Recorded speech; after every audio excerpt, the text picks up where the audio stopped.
자, 여러분, 제가 어제 마지막에 올린 영상을 보셨다면 알고 계실 겁니다.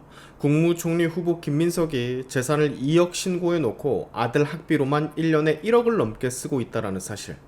이 정도면 국민을 도대체 어떻게 보고 있는 건지 어이가 없다라며 소개를 해드렸잖아요.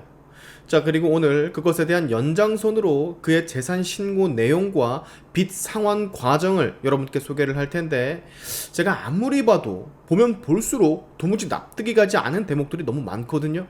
오늘은 이 숫자 하나하나를 다 확인을 해보며 쉽고 명확하게 풀어드리도록 하는 시간을 갖도록 하겠습니다. 영상을 끝까지 보시면 지금 총리 후보로 앉혀진 이 김민석이라는 인물이 왜 절대로 안 될 사람인지 정확하게 이해가 되실 거예요.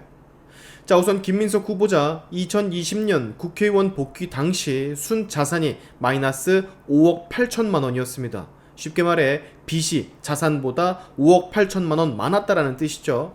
그런데 놀랍게도 겨우 5년 만에 순 자산이 1억 5천만 원 플러스로 바뀌어버립니다.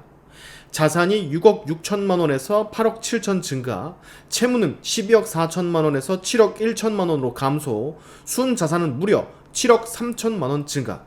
근데 여러분, 이 기간 동안 6억 원의 불법 정치자금 추징금도 완납을 했다라고 하거든요. 즉 6억이 넘는 빚을 갚고 순 자산도 7억이 넘게 늘어난 겁니다. 게다가 1년에 애 학비로만 1억 가까이를 쓰는데, 고등학교 때 역시 연 2천만 원 넘는 학비가 꾸준히 들어갔는데, 도대체 어떤 마법을 부리면 이런 일이 가능한지 우리는 김민석에게 물어야 돼요.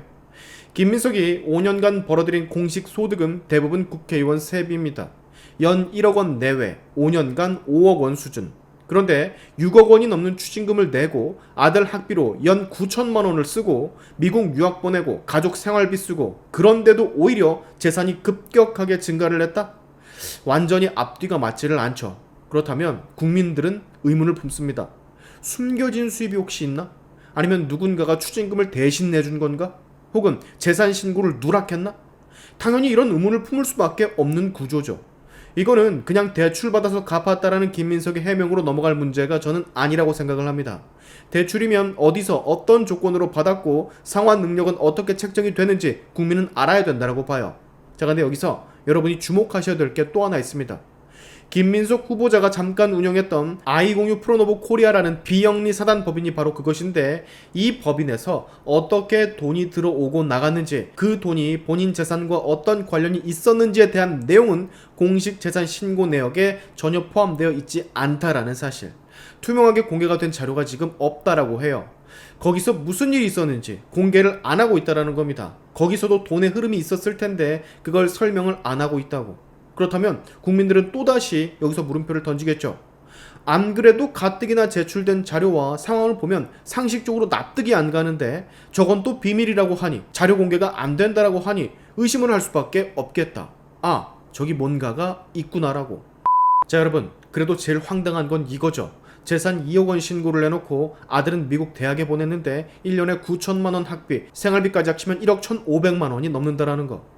국민 세금으로 월급을 받고 정치자금법으로 유죄를 2번이나 받은 돈 관련 전과자 출신인데, 그렇게 당당하게 2억 신고를 하면서도 아들 미국 유학비는 척척 쓰고, 이 도저히 상식적으로 납득이 안 되는 자료를 국민 앞에 내놓은 거, 어처구니가 없을 뿐입니다.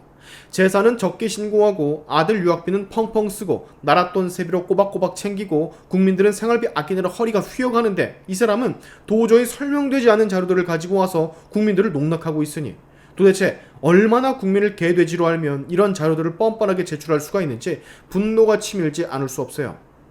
우리가 김민석에게 자꾸만 의심의 눈초리를 보내는 이유는 그의 과거들 때문입니다. 그가 걸어온 발자취, 늘 돈과 관련된 범죄 혐의들이 많았고 의혹들이 많았어요. 정치자금법 위반으로 유죄 판결을 받은 전과자이며, 그래서 오랜 기간 동안 피선거권 박탈을 당해 선거에 나오지 못했던 사람입니다. 근데 이제 와서 국무총리에 지명이 되고 국민 앞에 꺼내놓은 돈 자료들을 보니까 이상한 게 한두 가지가 지금 아니잖아요.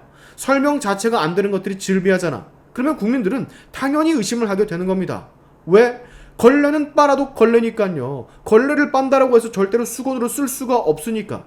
김민석 후보는 지금 당장 국민 앞에 서서 어떻게 저런 자금 흐름이 가능한지 상세하게 밝혀야만 하는데, 네, 안 하겠죠. 안 할 겁니다. 밝히면 안 되니까 못 밝히겠지.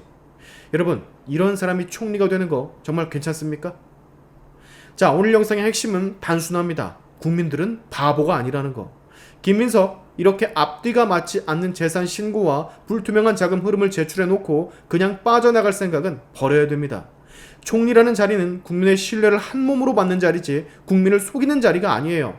이번 청문회에서 이 말도 안 되는 재산 신고 내역, 자금 흐름 철저하게 검증해야 될 겁니다. 우리 모두 지켜보고 감시하고 기록하며 질문해 보자고요. 오늘의 샤인투프 여기까지 하겠습니다. 여러분의 영상 공유는 세상을 밝히는 힘이 되니까 꼭 공유 부탁드리면서 지금까지 영상이 좋으셨다면 구독과 좋아요 그리고 알림 설정까지 꼭 한 번씩 눌러주시면 감사하겠습니다. 다음에 봅시다.